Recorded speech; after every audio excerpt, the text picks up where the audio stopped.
Good morning or afternoon, algebra scholars. This is Mrs. Carbajal here from the past. I did want to go over how to solve quadratic equations just using the square root law or just using square root. So the first thing we want to do is get set up here. Somewhere on your paper, you might want to take a quick moment to remind yourself of perfect squares.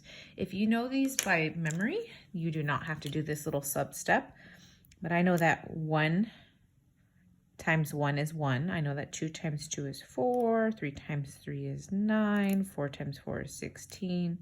I got 25, 36, 49, 64, 81, and 100. Again, if you know those by memory, there's no need to make this double number line here, but this will be helpful if you come across any radicals here that you want to simplify. Okay, so this should be an extension from yesterday or Wednesday's lesson on how to simplify radicals. So we need to understand how to simplify radicals to solve quadratic equations. This is a small piece of what we're going to do in the next week or two. So I want you to go slow. I would rather you do maybe 5 problems really well today than try to knock out the whole worksheet, okay? So I want quality, not quantity today. Okay, so the first type of problem I see here is r squared equals 96. So the whole reason why we're doing this is we want to isolate the variable, in this case r, and I'm going to use inverse operations. So the inverse, or the opposite, what undoes a square, is its arch nemesis, the square root. So I'm going to go ahead and just squeeze in a square root there. Now, I honestly did not know how to simplify 96, so I kind of guessed and checked for a moment off camera. And what I came to the conclusion of is there is a perfect square here. I saw that it was 4, but I knew it was higher than that. So then I tried 9, then I tried 16. And I saw that 16 times 6 equals 96. So you may even want to do a little sub step here to remind yourself that 96 is 16 times 6. Again, I didn't just make up any factors right now that made up 96. I really wanted to be strategic and figure out which one of these perfect squares, which largest perfect square can I simplify out? And I came across 16. Again, easier said than done. I did this off camera and I got 16. Okay, so now that I know that I have the square root of 16 here, I know the square root of 16 is 4. So I can simplify this and say that r is equal to plus or minus 4 root 6. Okay. Remember, square roots are going to generate both a positive and negative answers. So the vast majority of our solutions today are going to have this plus or minus, and that's why quadratics tend to have 2 solutions. Okay, once again, I got the 4 because the square root of 16 is 4. 6, there are no perfect squares associated with that 6. If I write this in prime factorization, it's 2 times 3, and I cannot divide out. I cannot simplify out any perfect squares. So I'm done, okay? So the answer is plus or minus 4 root 6. However, you may also see this as separated out. You might see this as 4 root 6, and you may also see this as negative 4 root 6. And that is that. I know the answer, the solution doesn't look so pretty, but it is what it is, and quadratics tend to look quite ugly sometimes. And so we are satisfied with that. You would walk away.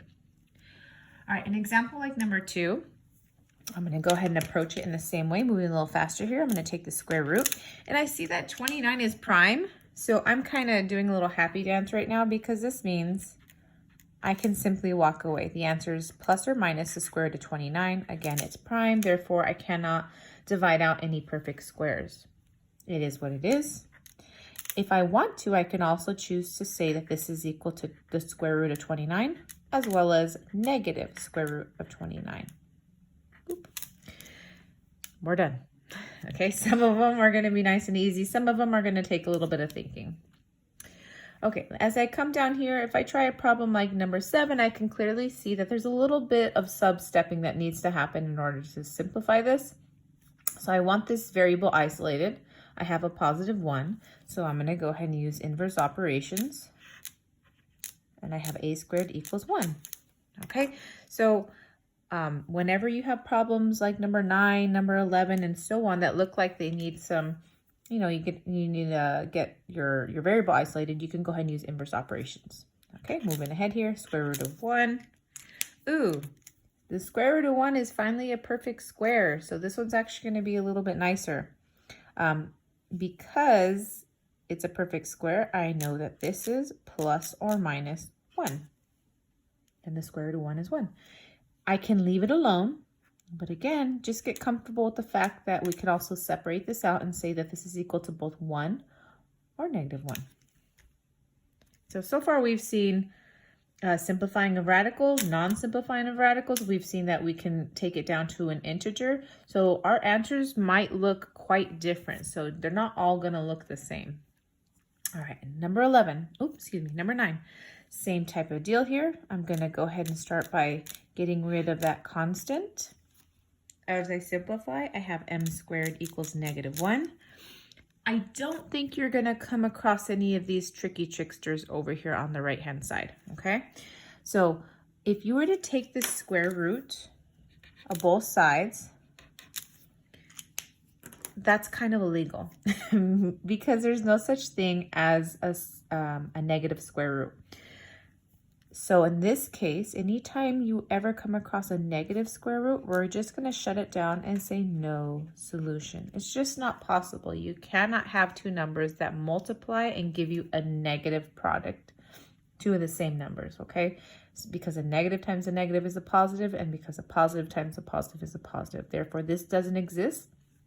In high school, you're going to come across these and they're referred to as imaginary numbers, but you are not allowed to have imaginary friends right now.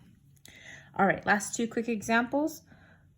Again, I'm going to go ahead and start off by isolating my variable. Okay, same thing. Like if this were a degree of 1, we would still divide by 4. I'm running out of space, so I'll go ahead and go this way with it. X squared equals 20. Okay. 20 is definitely not a perfect square, but I do see that if I were to do this in prime factorization, this could be like 4 times 5. And because I see this is 4 times 5, I know that 4 is a perfect square. Okay, so this is very similar to the problem 1 I started off with. So if I were to take the square root of both sides, I'm going to get that x is equal to plus or minus, again, very tempted to say 4, but the square root of 4 is 2. So I'm bringing out the 2, and I'm left with root 5. Again, if I wanted to, if I had more space here, I could call this positive 2 root 5 and negative 2 root 5. All right, and our last example for today on our minimum day. Anytime we have this quantity, if the quantity itself is squared, you are allowed to take the square root of that entire quantity. So I'm going to go ahead and do that. If I were to take up the square root of the entire quantity, I'm simply left with the quantity. P minus 4 equals, plus or minus 4. Again, I want my variable isolated, so I'm going to go ahead and add 4 to both sides. This gives me P equals 4 plus or minus 4. All right, trying to get some space here. If I expand this out, this is literally 4 plus 4 and 4 minus 4. Ooh, okay, these are going to be pretty nice integers. 4 plus 4 is 8. 4 minus 4 is 0. Okay, so those are a couple examples. I really want you to walk out of the classroom today feeling good with a couple of these. Again, this is a sub-step. This is a part of a much bigger process that we are going to be doing in a couple weeks. So again, the moral of the story today is your answers can look quite different. They can be nice integers like this one and this one. They might be no solution. Maybe there's no such thing that would satisfy the solution. And it could be simplifying of radicals. Okay, so try your best. If you need some help, ask the sub. They have the answer key. Take care and have a great day.